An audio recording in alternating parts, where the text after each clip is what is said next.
Hello guys, yesterday I showed you this video. This is the Ukrainian substation in Slavutich, the electrical substation that also accommodates the electrical power plant that was hit by Russians. It seems like Russians used the Iskander missile. Well, what's important about Slavutich substation, and the Russians knew about it, that it's the main electrical supply for Chernobyl nuclear power plant. So this Russian strike caused Ukraine to use emergency generators, diesel generators, to feed safety components of Chernobyl nuclear power plant, for it not to explode once again, because there is not just a single reactor that exploded in 1986. There are also other ones that still need electrical power supply. First of all, for the cooling system that keeps the temperature in reactors normal. So I would say that Russia does those acts of nuclear terrorism on territory of Ukraine, because not just we have the case with Zaporizhzhia nuclear power plant,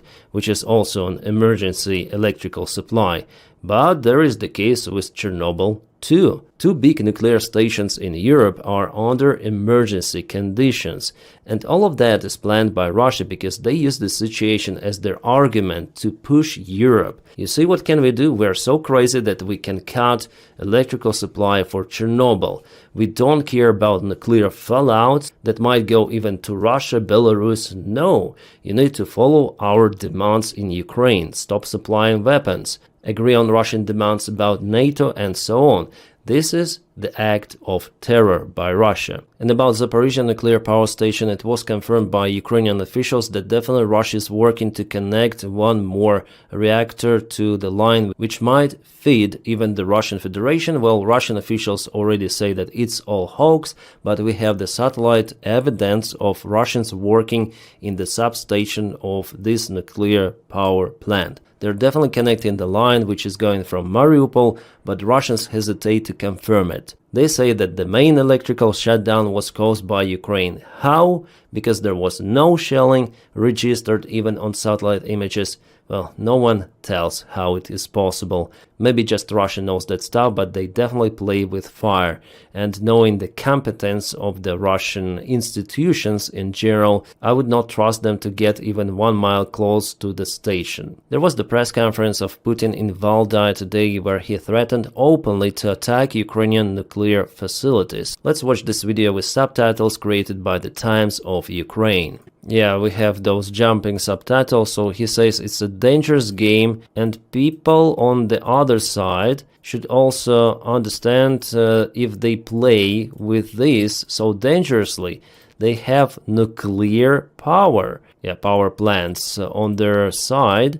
What's stopping us from responding in kind? So mirrorsly, he said, Zerkalno means like a mirror. You attack our Zaporizhzhia nuclear power plant and we attack your nuclear power plants. That's what he mentioned. Let them think about that, he said. Jesus. This is the mad guy. He's completely nuts. By the way, I'm gonna refer to this conference in my video because there are lots of the topics we should discuss, including the possible deliveries of the Tomahawk missiles to Ukraine. Putin mentioned that as well. But for now, just for you to understand the current realities, if we speak about nuclear energy safety in Ukraine, there is no safety. And the saddest part for me about this stuff that no one gives a flying F about what is happening. No any sort of the organizations, commissions, all of those international atomic agencies and the United Nations are taking this thing seriously, as well as the neighboring countries of Ukraine. Just Ukraine is screaming about this unsafe action coming from Russia, but international community, it seems like blind death and cannot say a thing.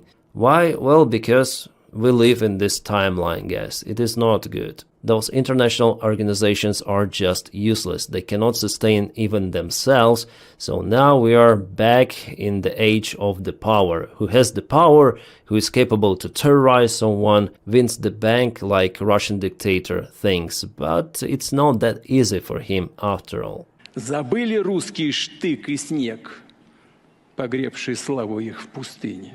This guy is nuts. he started to read some sort of the Pushkin's poem from 19th century. This poem is about mighty Russia and how Western world wants Slavs, blood of Slavs, that intoxicated them, so Western countries, and they now proudly forget their disastrous fight. So what the hell is happening? This guy is absolutely nuts, like completely. Roof is not out there. Roof is leaking. It doesn't exist. No logic. He lives in his own freaking parallel reality.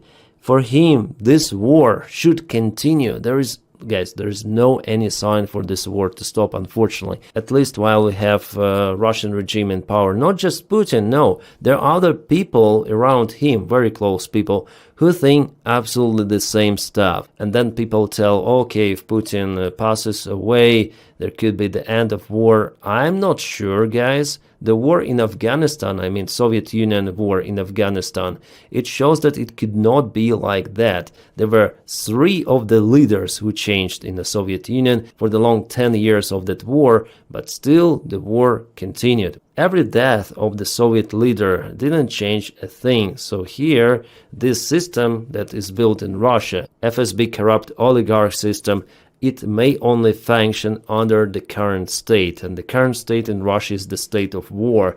They just call it special military operation. So yeah, unfortunately, it's like that, my friends. Не вся ли Европа тут была? А чья звезда ее вела? Guys, I don't have words to explain the stuff happening. Yeah, even now Russia launches their drones towards Ukraine. Poltava region is under the big threat. Many of the drones were spotted there. Also, Russia started to target lots of the Ukrainian rail infrastructure, including even trains, train stations. It has never been like that since the beginning of the war. And those strikes may slow down and sometimes stop Ukrainian logistics, because absolutely in those kind of the cases the maintenance is required. So Russia tries to disturb supply deliveries on railroad. Well, yesterday I told it on my stream, and here is the video itself, that France seized the Russian oil tanker. Yes, the tanker was registered on some other country, not Russia. The crew was international, but it is still the part of the Russian oil shadow fleet. And here you can see how the French special forces, they land on this tanker, and the crew was actually partially arrested. At least captain was detained. He refused to cooperate with French police, which might tell that they were hiding something, maybe some of the drones.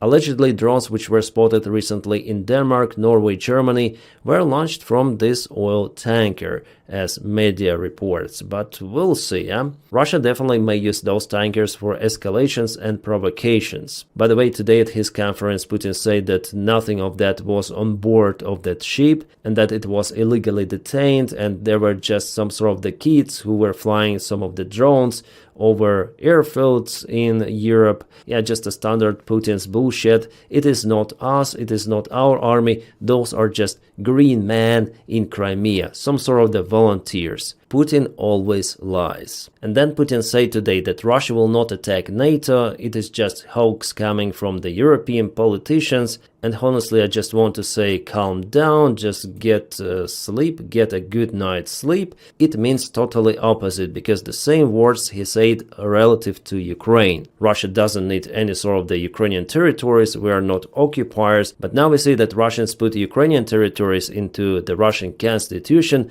not even being able to occupy all of those regions of Ukraine fully. I remember how Peskov, Lavrov and all of those Russian officials were saying even days before the full-scale attack in Ukraine that no, there will be no war against Ukraine.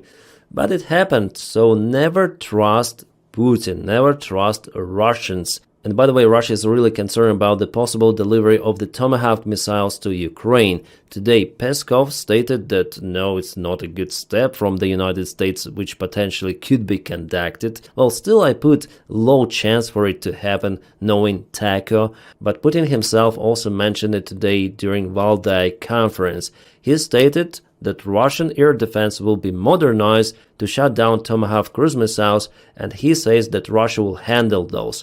Well, it's kind of interesting. Actually, it gives the green light for United States to supply those missiles to Ukraine, because Russia already admitted that they would be pretty much okay with that. Putin claims that Russia successfully shuts down ATACMS missiles, so Tomahawk is not a big problem. Okay, he didn't say, oh, we're gonna nuke Washington or some of the Western countries as a response on that. So he said it's okay, so let those missiles to go to Ukraine. We'll see how okay Putin might be with that. Well, actually, before Putin said the similar stuff relative to HIMARS systems, he said that Russia has better systems, HIMARS is outdated. And he said we're gonna handle those with our mighty power. But yeah, the same stuff here with Tomahawk. So one more red line could be crossed. I would say it's not a red line any longer. It's, as the Russian military bloggers like to say, an amber line. Well, Reuters says that the United States Tomahawk missile shipment to Ukraine is unlikely.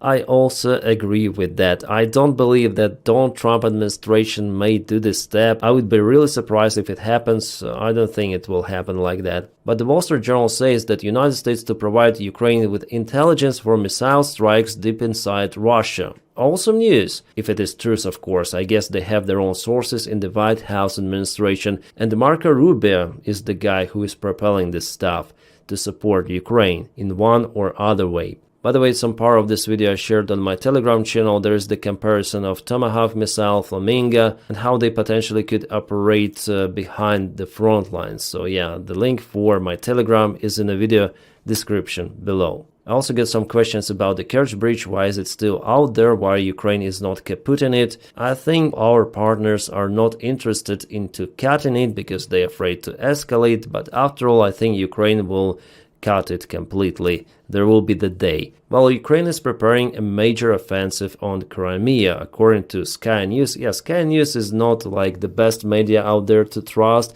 but nevertheless they published the article about the possible amphibious operation or landing operation on peninsula or a massive attack on Kerch Bridge, which is a key logistics artery for supplying Russian forces. No details about timing or specific forces were given, but the outlet sources indicate preparations for large-scale operation. Well, maybe it could be even like this. Back in 2023, I recorded the video about the possible landing operation on Crimea, because there was also the information published in media, and it was also coming from the Russian military bloggers that Ukraine is preparing for something big. Well, later on, Ukraine started the attack in Kursk region instead of Crimea. Well, nowadays, I don't think that it is really profitable for Ukraine to land on forces in Crimea.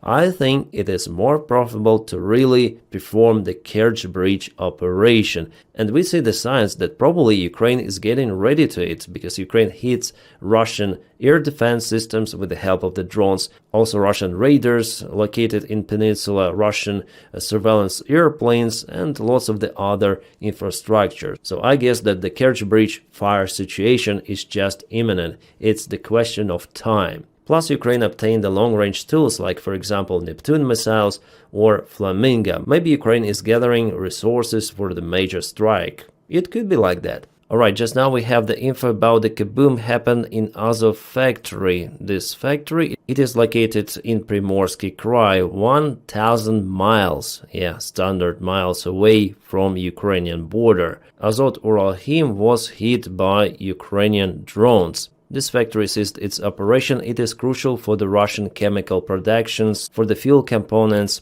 as well. And by the way, Zelensky also announced some of the strikes deep inside Russia, even towards Moscow. He promised even some of the disturbances with electricity in Moscow. Well, we'll see. This year, Ukraine has way more tools than the last year and will have them even more the next year. And unfortunately, this war, I guess, may continue for many more years, but for how long Russian refineries might last, that's the other question.